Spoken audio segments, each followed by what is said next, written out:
On January 23rd, Dmitry Peskov, the press secretary of Vladimir Putin, declared that the Russian economy was growing steadily.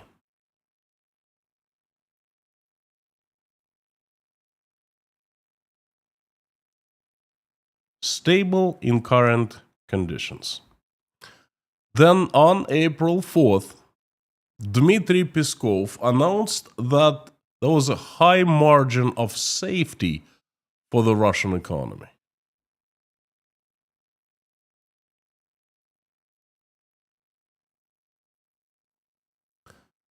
Then on April 7th, Dmitry Peskov, the very same Dmitry Peskov, announced that the authorities will work to minimize the effects of the economic storm. Oops.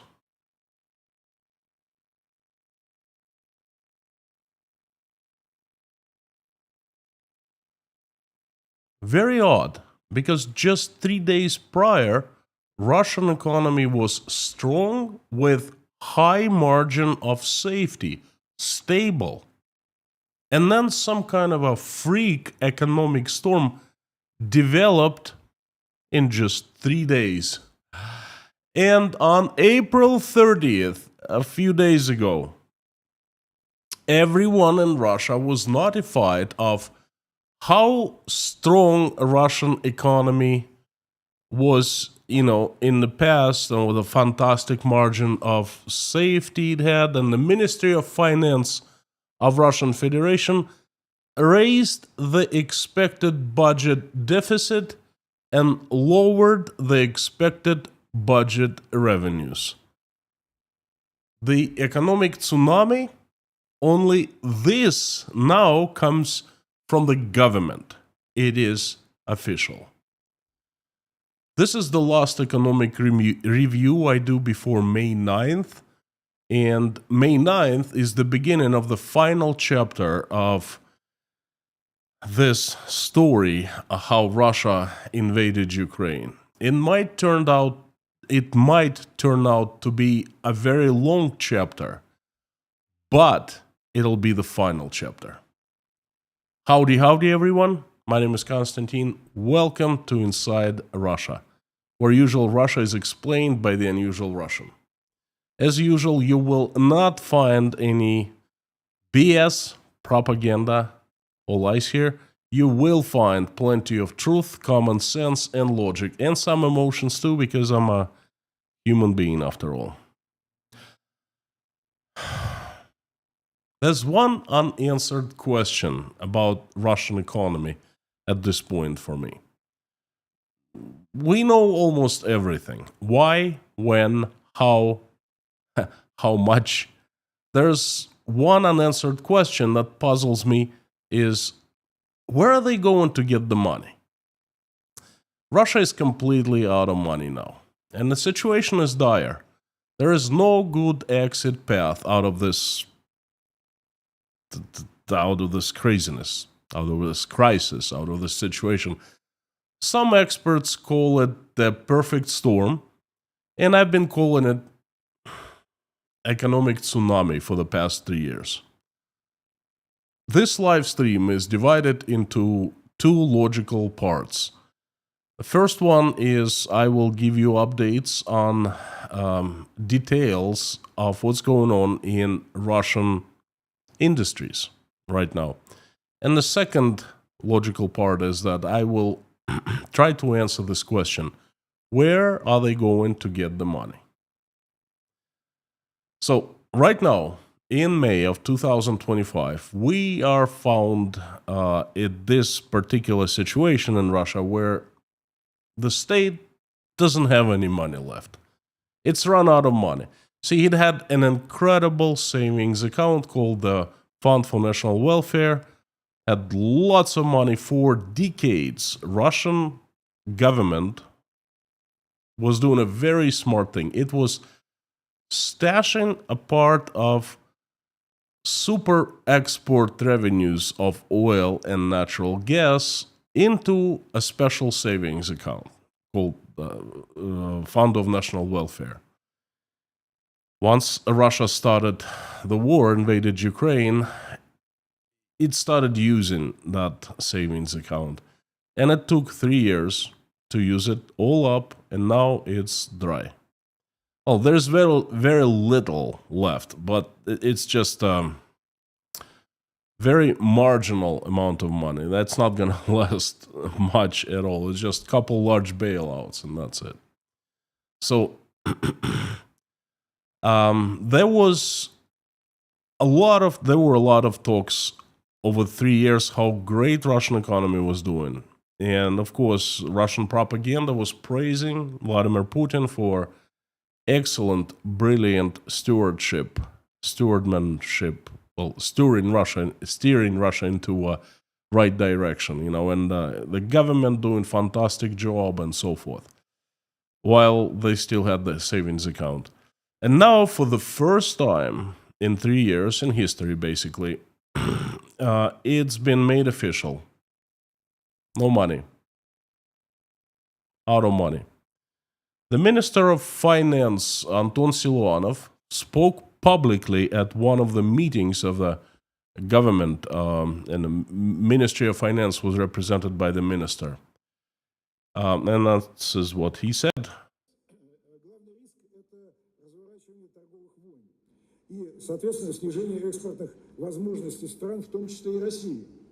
We're seeing worsening global situation, and at the same time, we're seeing declining export capacities of many countries, including Russia. We have to cut the expenses according to the new reality.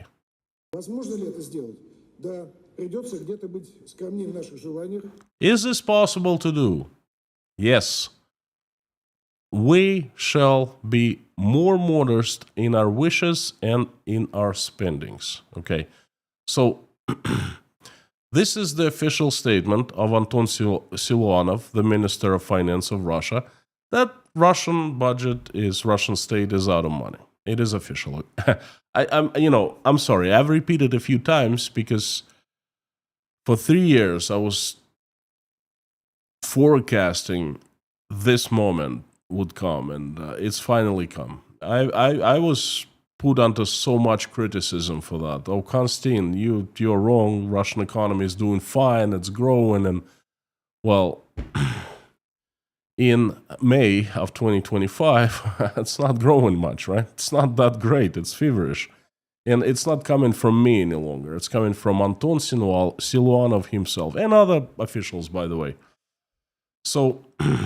What are they going to cut? What kind of expenses? Definitely not the war. They are not going to cut anything that supports the war. They are going to cut lots of social spendings. See, Russian state employs over 20 million people, from teachers to policemen. Okay, and I guarantee you there will be no cuts on siloviki, those agencies, government agencies in Russia that are armed and have power to use violence legally against Russian citizens. No, their situation will actually improve. There will be cuts among teachers, doctors, kindergarten teachers, social services, social workers, and so forth. So basically, everything that supports and guards the current power of Vladimir Putin and his clique is going to be untouched. Everyone else will have to tighten waist belts. Now, let me give you some examples of what's going on in Russian economy.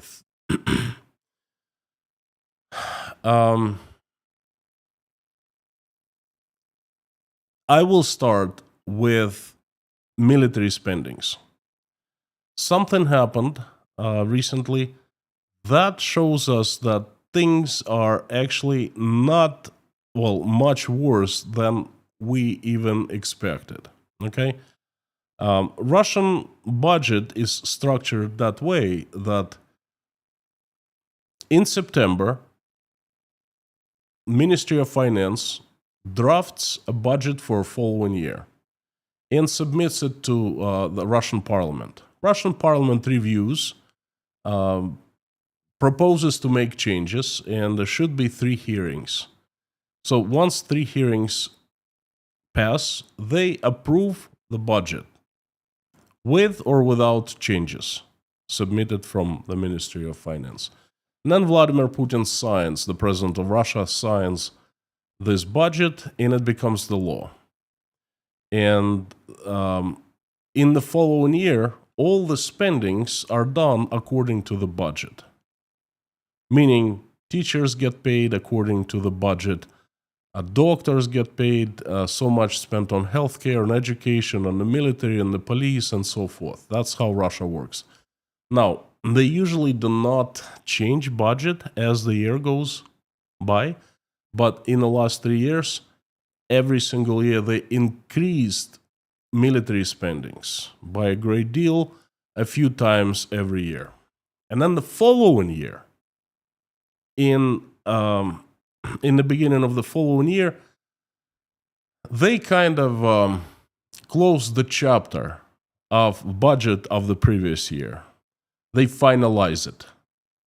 And they make a law, and basically, they forget about the budget that was a year before. So now, they recently made this law of budget of 2024, and we can see real numbers of the budget of last year.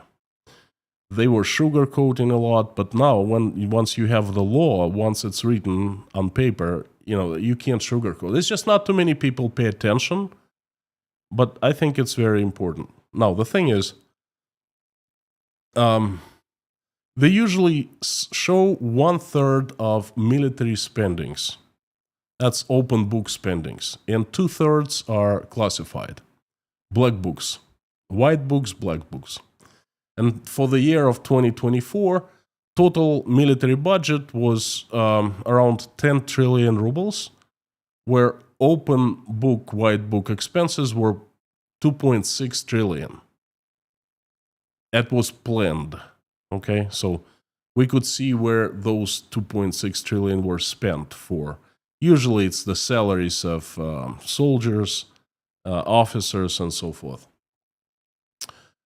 In reality, in 2024, they spent 5.6 trillion white books, open books. The plan was 2.6. In fact, they spent 5.6. Now, multiply 5.6. Imagine that's just 1/3 of the military budget, real military budget, total military budget, and you get the number that we don't really know because it's classified, but you get the number of much higher than 10 trillion, what was planned for the year of 2024. So it means that Russia's budget deficit is even worse, much worse than it was expected. Now,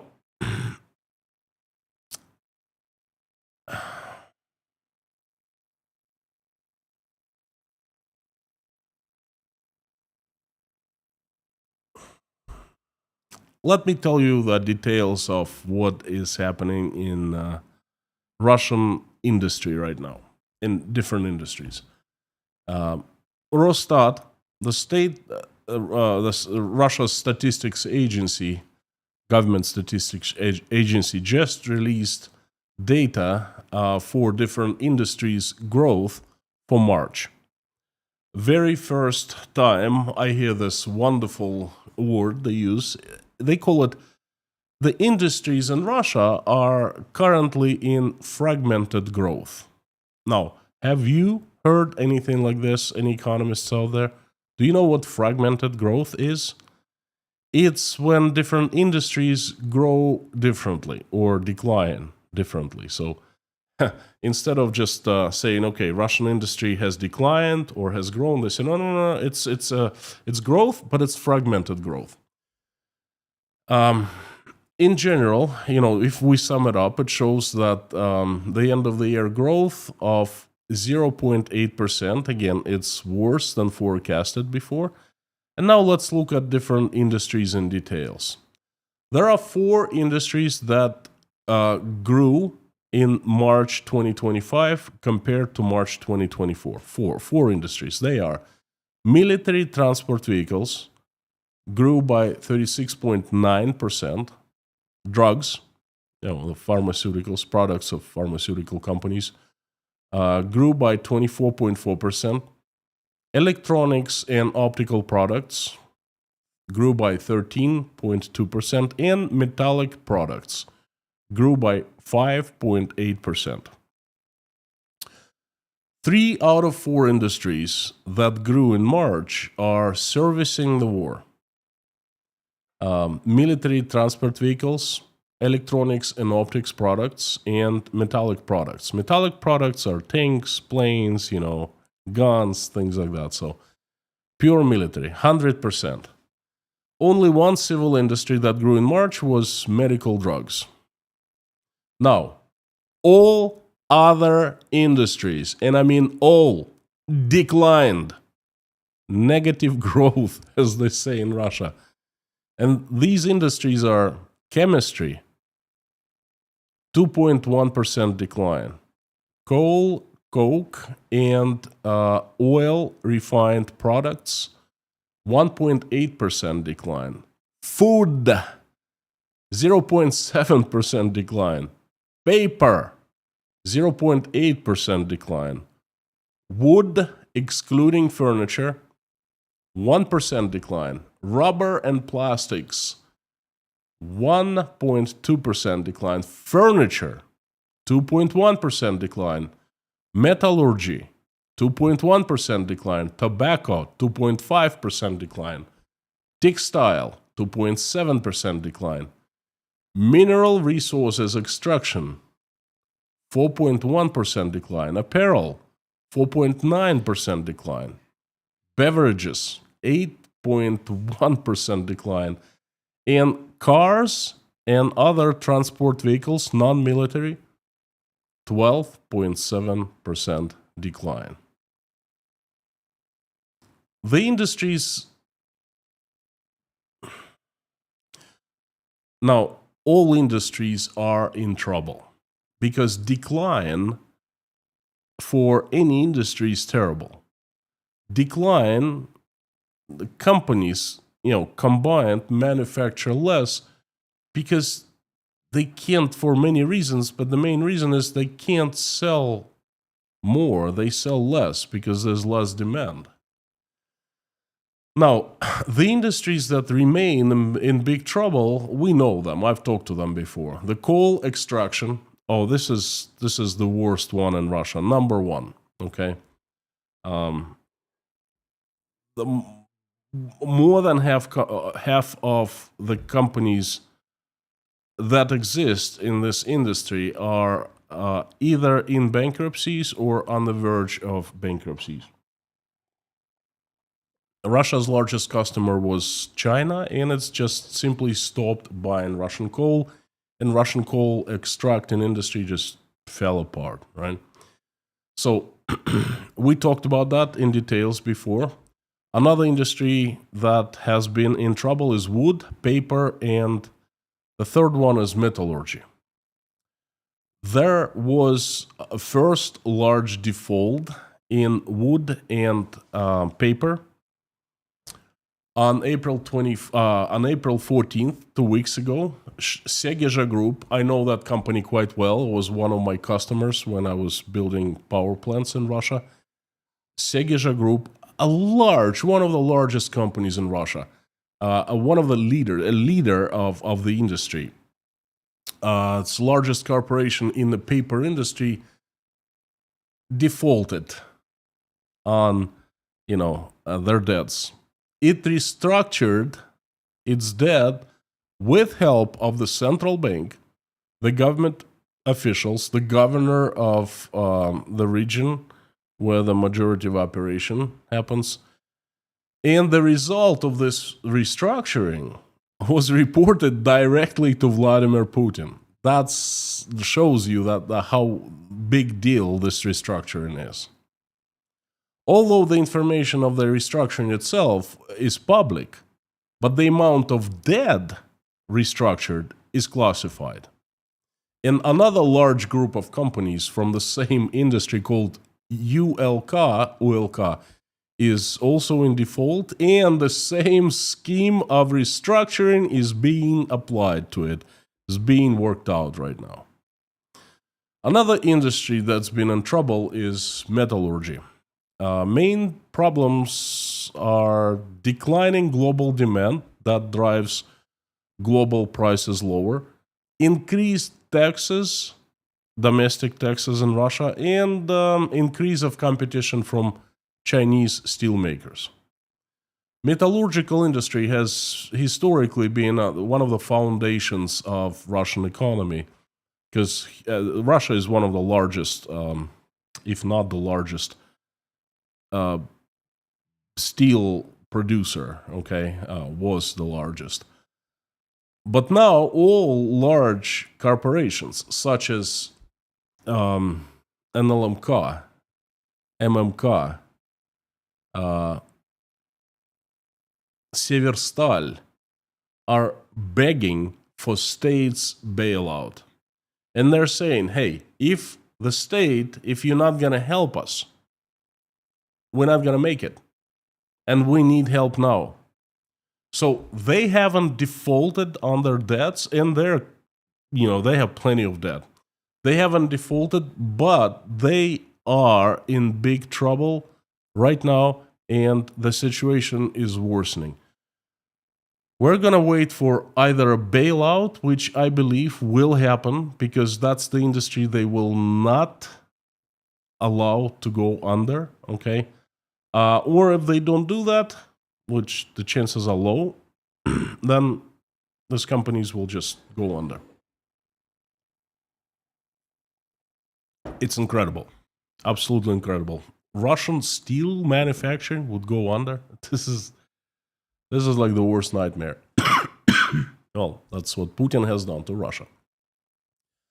A new industry started showing signs of big trouble. And that's, all industries, as you see, are in decline, but some are in bigger decline. What's shoemaking? Usual problems in that industry, usual for other industries too. Lack of qualified employees.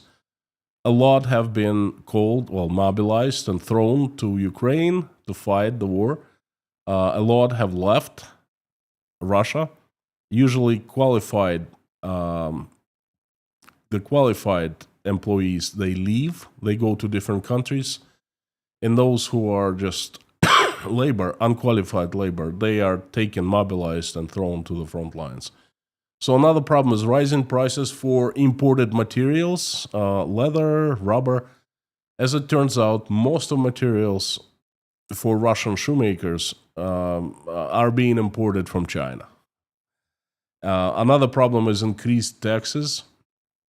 This is the first time I heard about this increased taxes, and I remind you, Russian tax system was rehauled last year, and the new system took effect on January 1st. So basically, all taxes increased, and including income tax. It increased by 5%, January 1st, 2025. And as I was telling people about a negative effect on industries, manufacturers, in Russia, they were telling me, well, it's not for people. Companies will earn less. So why are you telling us that people will suffer? You know what? Companies are definitely paying more tax right now, but they're taking that tax and they're putting it onto the customers. Just as tariffs are paid not by the companies who import, but by the companies who import, but by the end customers, right? Same thing, the taxes. They're paid not by the companies, but by the customers, because the companies simply raise their prices, that's all. So anyway, this is the first negative effect of raise taxes. The industry has been hit is shoemaking.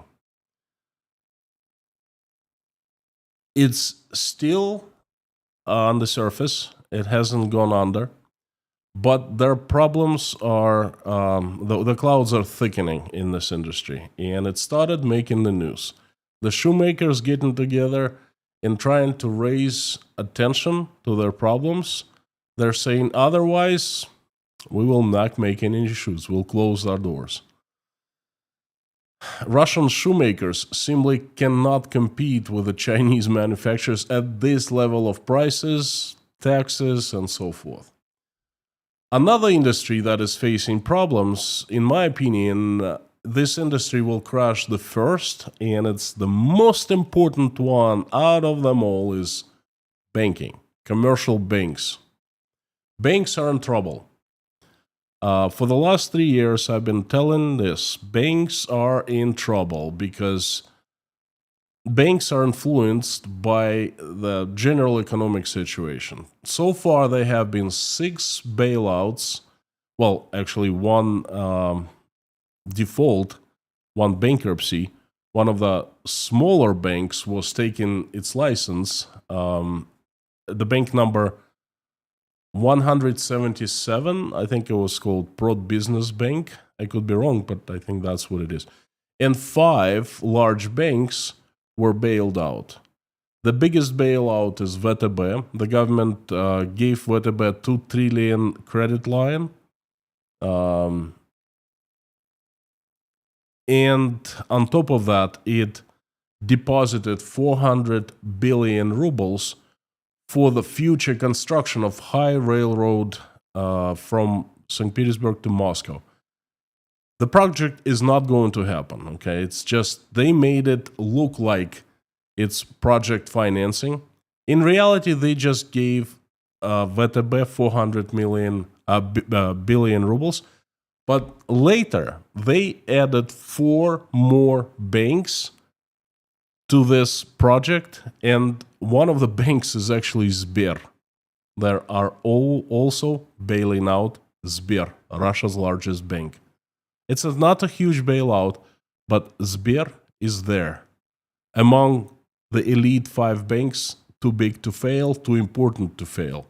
Probably too Putin's to fail, okay? So they have been first 6 troubles in the banking industry so far, and the big ones. I actually talked in details about the bailouts in a video called First Russian Bank Collapses a little over a week ago. I'm going to place a link up here. If you haven't watched that video, check it out. It's quite interesting. There are more details just about VTB bailout. Now, I want to.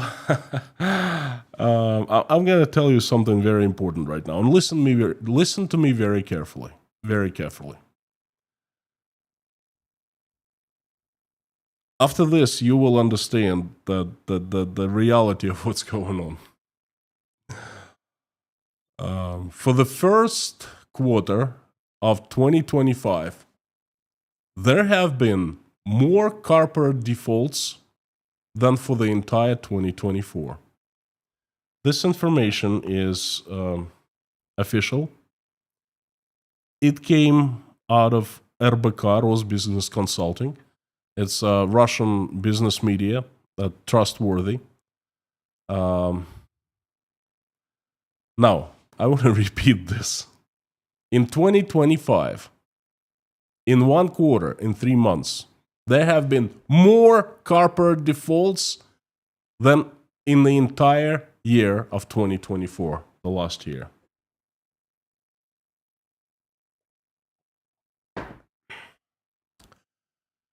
Now, do you understand what it means? In numbers and in real events, those numbers that I was giving you, rubber industry declines by such and such, wood and paper declines by such and such, furniture for manufacturing declines by such and such. This is it. It's not just a decline. It's companies close down their doors. But in most cases, they go bankrupt. They default on their loans and they'll go out of business. And this is it. This is the official data. The key interest rate is kept at 21%. The central bank kept it last week. And it's a huge blow to all businesses in Russia, because imagine borrowing at 27, 28, 30% for business purposes. What kind of profit margin you need to have if you borrow at such high interest rate? And that's just 30%. That's just not counting anything else. Your operational expenses, payroll, and so forth. Imagine prices you charge, and then population have less money now because inflation is eating earnings and savings of Russian people. So that is the perfect combination for a disaster. And then we're seeing that disaster. We're seeing in numbers for the industries, and we're seeing in the number of the defaults. Now, the key interest rate hits both banks and businesses. And the government is also hitting the banks with bailouts. Now, this is a very... Now, listen to me very carefully, right? What do you think bailout is that I talked about earlier? A bailout of Segija Group, restructuring. How do you think, restructuring is done? Oh, very simple. Segija Group goes in red due to different reasons, and for obvious reasons, the markets decline and people have less money, and then the sanctions and so forth. And now it defaults payments. It has lots of debt, and the government steps into the bank or a conglomerate of banks that hold the debt, and they say, listen, Segija is too big, too important to fail, so you got to help it out. How? Well, exchange the debt, the money that they owe you, for their stock. In other words, they will sell you, the bank, some of their stock, some of the ownership. You will become a partial owner of Segija Group. Well, the company is not doing well. It's in red, okay? Its stock is not worth a lot, and bank needs money because he needs to. Bank also borrows from the central bank, right? So bank is put under a huge amount of stress, financial stress, by such a bailout. And if it's like individual bailout, all right, the bank can pull it off. A few individual bailouts probably can pull it off. But if it's a wave of bailouts like that, the banks will just, that's too much pressure, too much weight on them. They will go under. Now, that's another thing that contributes to problems of banks. Now, we also have people, individual borrowers in Russia, not just corporate borrowers, What do you think of personal default rates in Russia? I think you have a pretty good idea. Now, some data for you. Right now, currently, in Russia, there are over 2 trillion rubles worth of 30 days defaults, 30 days and plus. Altogether, over 2 trillion rubles. Now, 2 trillion is $200 million, right? A little more, about 200. At the current exchange rate, it's about $250 million. Is that a lot? Not really. If you look at the absolute amount, that's not too much. But that's 7 million people. That's right. 7 million Russians have defaulted their loans, their payments, for over 30 days. And that is about um, 5% of the population of Russia. Now, these people are done financially. They won't be able to take out loans any longer. They're going to be struggling. They check your credit history when they give you a job. And then when the unemployment, well, the layoffs are growing, then there's more people to choose from. Basically, 7 million people who are part of the labor force are not doing well financially. And it is a huge indicator of how economy in general is doing. Now, credit card defaults have increased by 30% in 2025 compared to 2024 and reached 0.5 trillion. Yeah, the number that I told you before, 2 trillion and 7 million Russians, that's bank loans. Now, credit card loans is different. So, credit card loans up by 30% in 2025, and mortgage defaults are also increasing. Now to the inflation. It keeps skyrocketing because nothing has changed. Russian state is spending on the war to continue the war more and more. And the war products, they don't bring value to the economy. The missiles are sent to Ukraine to explode, and each missile is like $19 million. That's the price of a school, a brand new school. So you create a few pieces of metal, put them together, insert explosives, put some semiconductor, send it to Ukrainians, to Ukraine, kill people with that, and that's it. It adds nothing to the economy. Okay. So the inflation is growing, and increasing war spendings is the biggest contributor to the inflation. What Russia needs to do is to pull the troops back into Russia,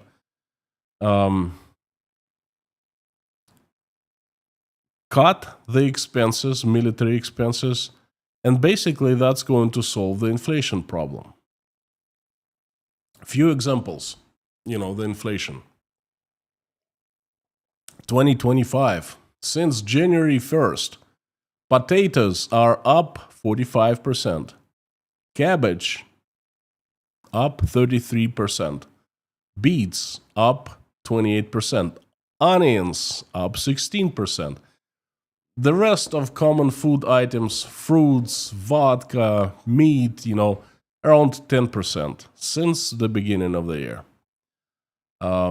The sales of both new and used cars declined by over 25% over the last couple of months.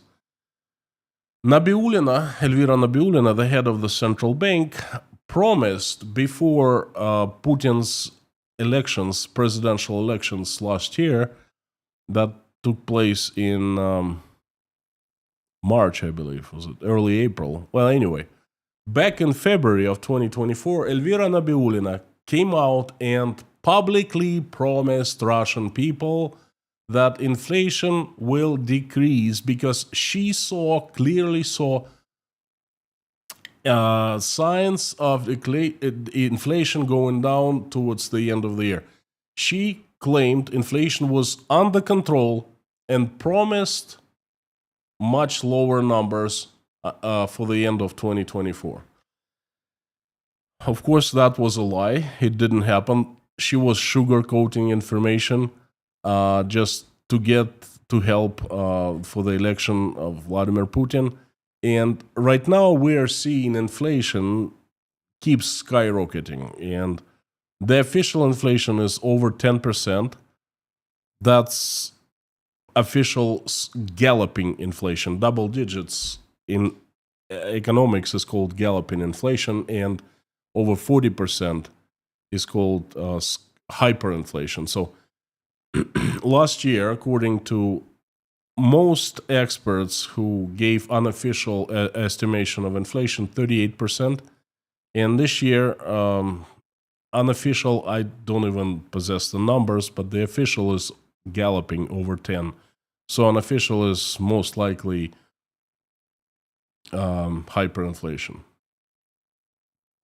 Now, I've just given you the details of some parts of the economy, and I'd like to sum up and try to answer the question, what are they going to do now?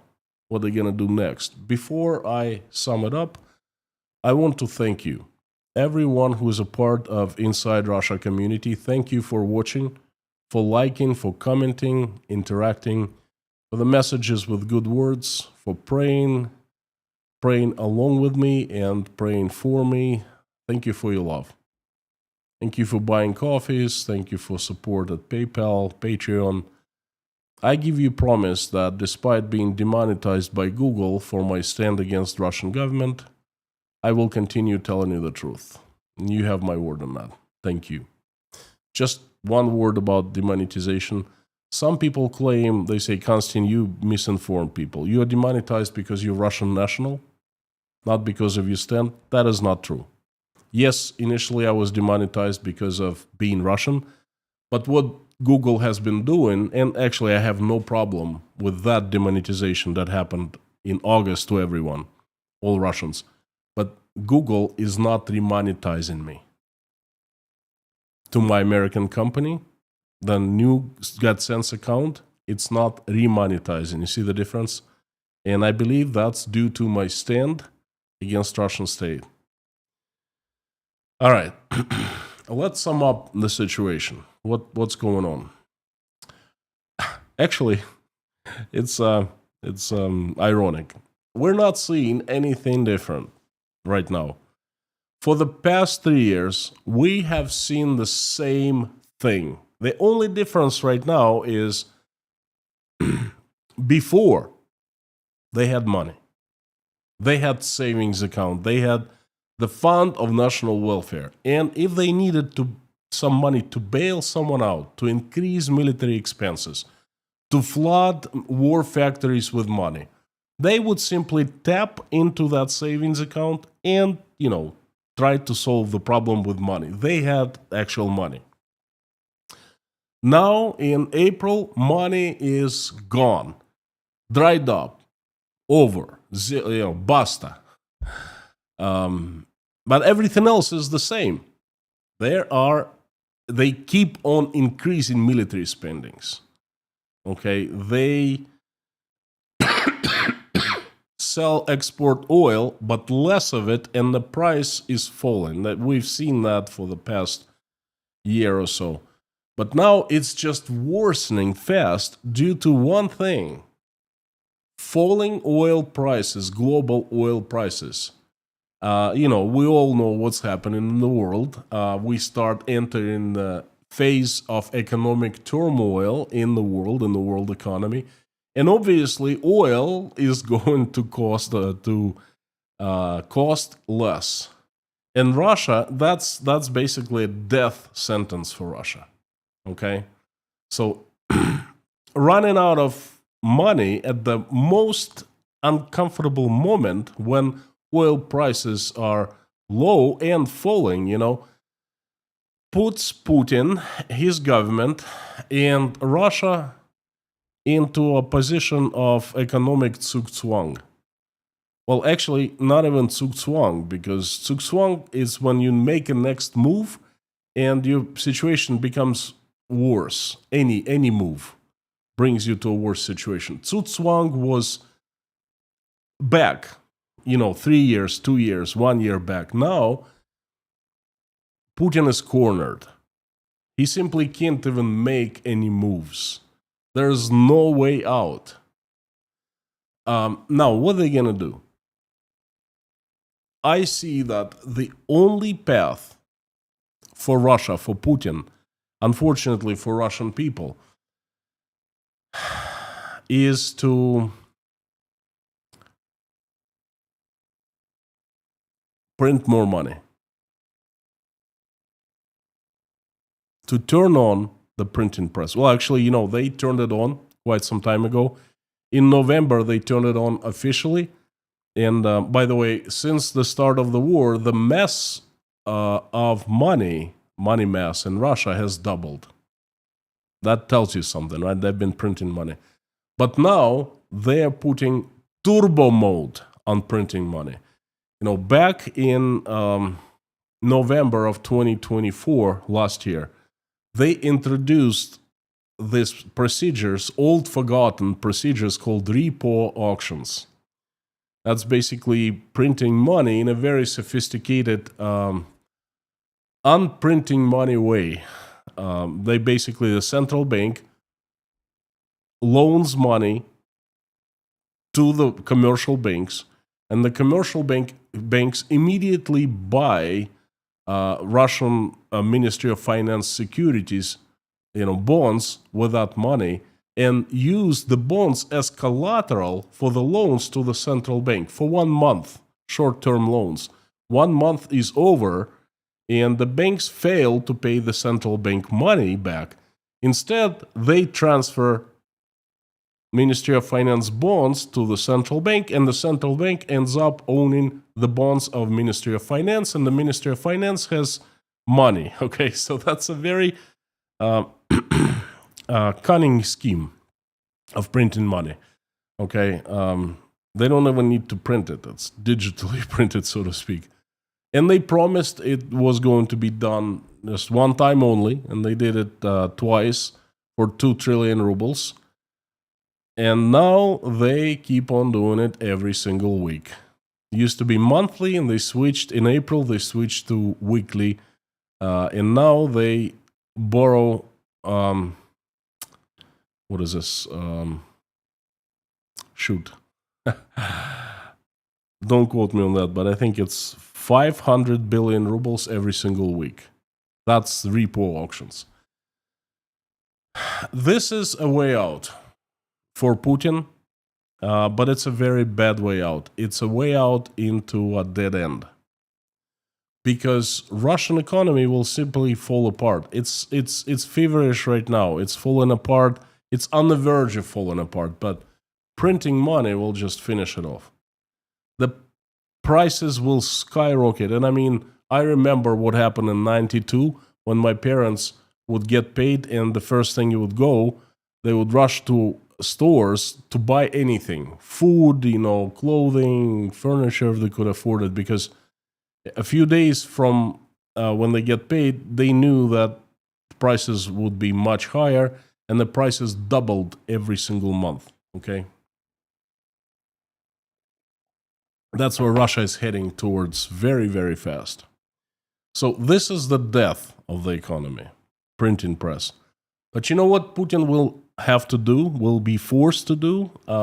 He will tighten the control over people, over Russian society.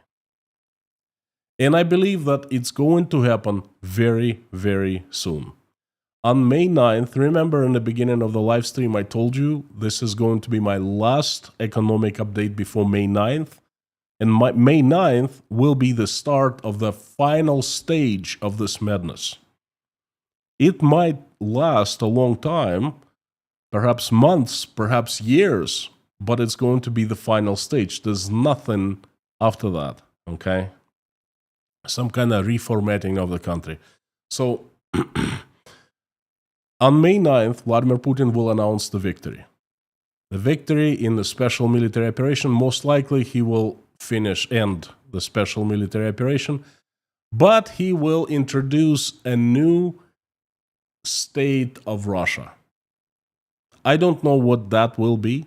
Perhaps the war, perhaps the slow war, perhaps the invisible war, perhaps war mode or militarized state of Russia, anything.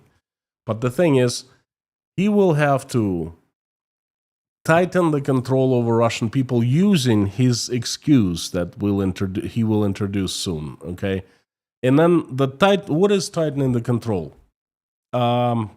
Cutting the salaries of teachers, social workers, medics, laying off teachers, laying off kindergarten teachers, laying off doctors, medical personnel, laying off some officials perhaps in the provinces, cutting the budgets of Russian provinces. That's definitely is going to happen. Right now, Russian provinces collect taxes, fees, and fines and send all to Moscow, to the federal budget, and then the federal budget allocates money for the provinces, okay? And then in the future, Moscow will give less money to the provinces. So more people will be fired, lower salaries and so forth. Perhaps ratios will be introduced. Perhaps I've seen it before. Perhaps salary caps will be introduced. There are lots of measures. It's called sequestration in Russia, секвестирование бюджета. Okay, they're gonna be cutting the expenses. In Russia, it's called cut the meat. Резать по-живому, cut the live meat, something like that. So I think this is what's going to happen. And Putin will announce this new set of measures, new paradigm, perhaps new philosophy. And I'm sure that the propaganda will package it nicely, sugar-coated, and it'll be, of course, for the good of Russian people, for the good of future of Russia and so forth. But, mark my word, it will happen. Okay. There will be an avalanche of news soon. I'm pretty sure there's tons of news already. When I do my Friday crazy news updates, I usually choose a dozen news out of 50, 60 news worthy of sharing, okay? But there will be even more coming out soon. I have what I called Formula 54 on this channel inside Russia. If you want to stay informed on everything that is happening in Russia, then you're in the right place. I select 9 news every day that I find important, and I make them available to patrons of Inside Russia. So I feel it helps those who are interested to know what's happening in Russia and with Russia, to find more information that is important and that matter, and most importantly, the information that cannot be found anywhere in the mainstream media, okay? The Patreon account of Inside Russia, I'll leave a link in the description in a pinned comment below after the end of this live stream. Please check it out. It's worth signing up for. Tough times are coming to Russia, and they're not around the corner. We see that happening. We are witnesses. In the past, I used to say, "Well, I'm gonna take my popcorn out." It's too.